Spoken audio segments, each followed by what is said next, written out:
नमस्कार, मैं हूं रंजीत झा और आप देख रहे हैं दी समाचार एक्सप्रेस।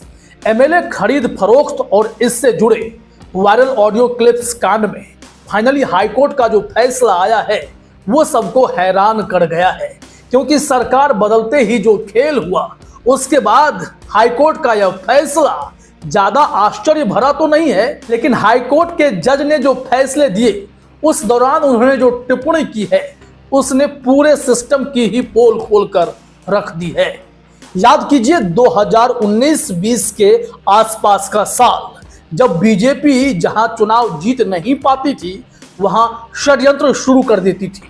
विपक्ष शासित राज्यों की सरकारों को कैसे गिराया जाए इसके पीछे पूरी ताकत लगाने का तब खेल होता था। उसमें कई राज्यों में सफलता भी मिली और कई राज्यों में विधायकों को तोड़ने का खेल भी लगातार चलता रहा। ठीक उसी कड़ी में उस वक्त राजस्थान भी चर्चा में था, जब वहां पॉलिटिकल क्राइसिस हुई थी। 2020 में सचिन पायलट बीजेपी के झांसे में फंसते जा रहे थे और अशोक गहलोत की सरकार गिराने की पूरी तैयारी चल रही थी। लेकिन अशोक गहलोत सियासत के पके हुए खिलाड़ी हैं।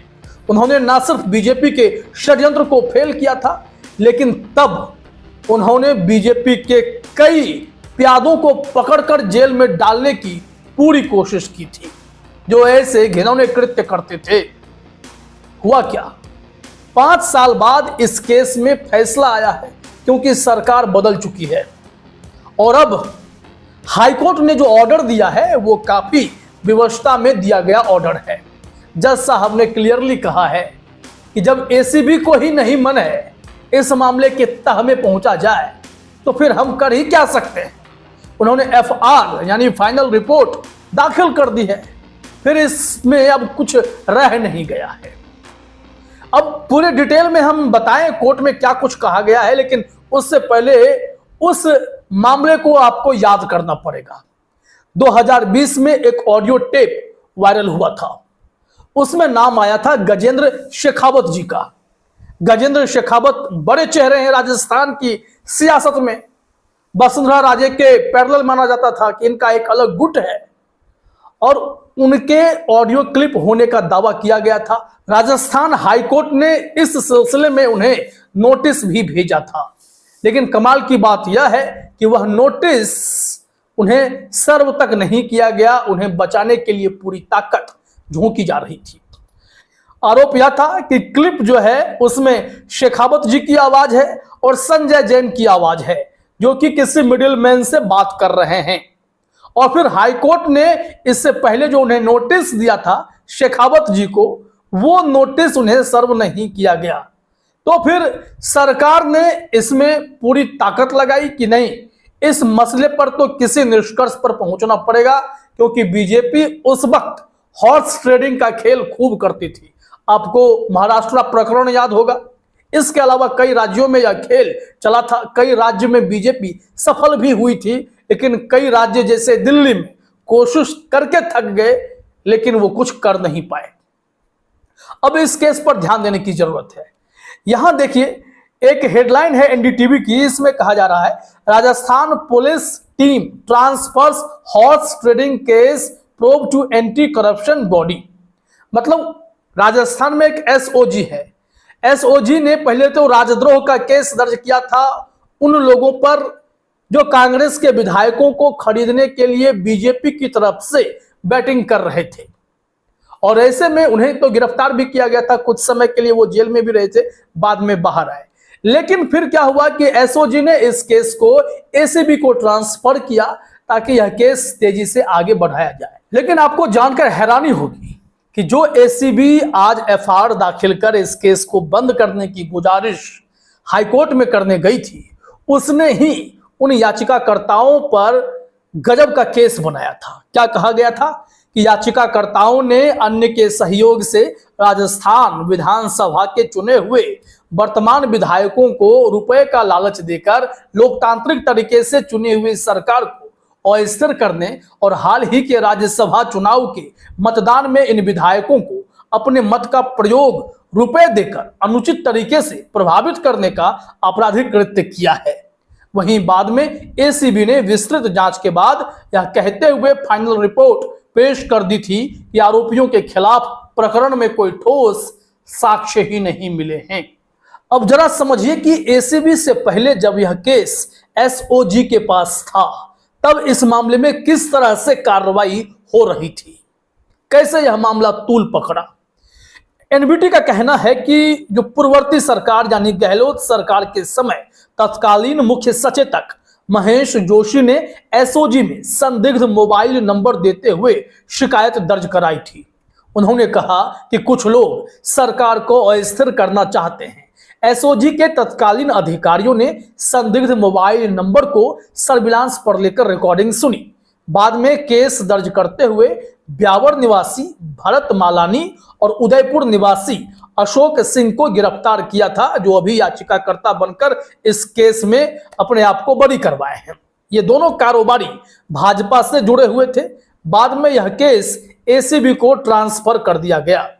इस मामले में 3 तत्कालीन विधायक ओम प्रकाश हुडला, सुखबीर सिंह जोजाबर और सुरेश टाक के खिलाफ भी एफआईआर दर्ज की गई थी। लेकिन सरकार बदलते ही जो खेल हुआ वो अब आपके आंखों के सामने है। 5 साल के बाद इसमें जो फैसला आया है वो हैरान करने वाला है। इन कोर्ट के फैसले पर आइए। यहां क्या कहा जा रहा है, हाईकोर्ट का फैसला, राजस्थान हाईकोर्ट जोधपुर बेंच से यह फैसला आया था। जज हैं जस्टिस आशुतोष कुमार, उनकी सिंगल बेंच ही थी। यहां कहा जा रहा है कि याचिकाकर्ताओं की ओर से वरिष्ठ अधिवक्ता वीआर बाजवा और अधिवक्ता कपिल गुप्ता का कहना था कि प्रकरण में पहले एसओजी में राजद्रोह का मामला दर्ज किया गया और फिर उसमें एफआईआर लगाते हुए प्रकरण को एसीबी में भेज दिया गया। प्रकरण केवल फोन रिकॉर्डिंग के आधार पर दर्ज किया गया है। याचिकाकर्ताओं की फोन रिकॉर्डिंग से साबित है कि वे सिर्फ सामान्य गपशप ही कर रहे थे। विधायकों की खरीद फरोख्त करने जैसी कोई बात रिकॉर्डिंग में नहीं है। सुनवाई के दौरान अदालत को बताया गया कि मामले में एसीबी ने अदालत में एफआईआर पेश कर दी है, ऐसे में प्रकरण को निस्तारित किया जाए। तो फिर क्या होगा? तो यह खेल जो चल रहा था उस पर पर्दा हमेशा के लिए डाल दिया गया, क्योंकि अब भाजपा की सरकार है राजस्थान में। फिर आप कितनी भी ताकत लगा लेंगे, कुछ नहीं होने वाला है। जस्टिस आशुतोष कुमार की एकल पीठ ने जो पिटिशनर थे, जो एक्यूज्ड थे, भरत मालानी और अशोक सिंह की आपराधिक याचिका का निस्तारण कर दिया। उन्होंने केस को पूरी तरह से बंद कर दिया। जज साहब ने जो कहा जरा देखिएगा। एसीबी ने खुद ही प्रकरण में अपराध साबित नहीं माना है और फाइनल रिपोर्ट पेश की है, इसलिए एफआईआर को चुनौती देने का कोई औचित्य नहीं है। यानी चूंकि जांच एजेंसी ने ही मामले को आगे ना बढ़ाने की सिफारिश की तो कोर्ट ने इसे खारिज कर दिया। मतलब कोर्ट भी करे तो क्या करे। जिस एजेंसियों के ऊपर जिम्मेदारी है कि ऐसे गंभीर मामले में अंजाम तक केस को पहुंचाया जाए, वहां पर सरकार बदलते ही खेल कर दिया जाता है, गेम हो जाता है, तो निश्चित तौर पर अदालत भी इस मामले में कितनी ही ताकत लगा देगी। राजस्थान हाईकोर्ट के जस्टिस आशुतोष कुमार ने काफी विवश होकर कहा कि जब एसीबी की ही इच्छा है इस केस को बंद कर दिया जाए, वो कह रहे हैं कि इसमें कुछ भी गड़बड़ी नहीं है, तो फिर हम क्या कर सकते हैं। लेकिन पॉलिटिकल क्राइसिस उस वक्त कितना बड़ा था राजस्थान में वो आप जानते हैं। अब नहीं तो तब लगा था कि सचिन पायलट कांग्रेस छोड़कर जा रहे हैं और इसके पीछे बीजेपी की बड़ी ताकत काम कर रही थी। तो अब आप सोचिए कि उस दौर में बीजेपी चुनाव जीतने के लिए तो विधायकों को तोड़ने मरोड़ने का खेल करती थी, जांच एजेंसियों के दम पर डराने धमकाने का प्रयास होता था, और तभी तो 26 विपक्ष के नेताओं को टारगेट किया गया। उसमें से 22-23 नेताओं ने तो यूं ही बीजेपी का दामन थाम लिया और उनके केस बंद कर दिए गए थे। लेकिन अब चुनाव जीतने का ट्रेंड बीजेपी का बदल गया है। राहुल गांधी ने जो खुलासा किया कि अब ईवीएम का मसला भी पुराना है, अब वोटर लिस्ट में गड़बड़ी, वोट चोरी, वोटर लिस्ट में हेरा फेरी, चुनाव आयोग की मिली भगत जैसे षड्यंत्र के सहारे बीजेपी चुनाव जीत रही है। नहीं तो जहां भी बीजेपी के खिलाफ आक्रोश देखा गया, उस राज्य में कांग्रेस के प्रचंड जीत की पूरी उम्मीद की जा रही थी। तमाम सर्वे, तमाम ग्राउंड रिपोर्ट कांग्रेस के पक्ष में जाते थे। वहां तो निश्चित तौर पर बीजेपी ही चुनाव जीत ले रही थी। तो अब यह जो नया ट्रेंड है वो उस दौर के हॉर्स ट्रेडिंग वाले दौर से ज्यादा सेफ बीजेपी को मालूम पड़ा होगा। और चुनाव आयोग तो पहले से ही तैयार बैठा है, न सीसीटीवी फुटेज देंगे, न मशीन रीडेबल डेटा देंगे। आप कोर्ट जाइए, चाहे प्रेस कॉन्फ्रेंस कीजिए, हम सिर्फ आपके आरोपों को निराधार बताएंगे, शेरों शायरी पढ़ेंगे या माफी मांगने को कहेंगे, लेकिन करेंगे कुछ नहीं। अब ऐसे में इस फैसले ने यह साबित कर दिया है कि हॉर्स ट्रेडिंग जैसे केस भले ही अब चर्चा में नहीं है, लेकिन उस वक्त अगर चर्चा में थे तो 5 साल बाद इसे ठंडे बस्ते में डालकर या फिर केस को हमेशा बंद करके यह बताया जा रहा है कि आप लाख कोशिशें कर लें, लेकिन सत्ता में बैठी हुई पार्टी जो चाहेगी वही होगा, नहीं तो आप ऐसे ही फंसते रह जाएंगे। फिलहाल इस वीडियो में इतना ही। आप तमाम साथियों का हमसे जुड़ने के लिए बहुत बहुत धन्यवाद।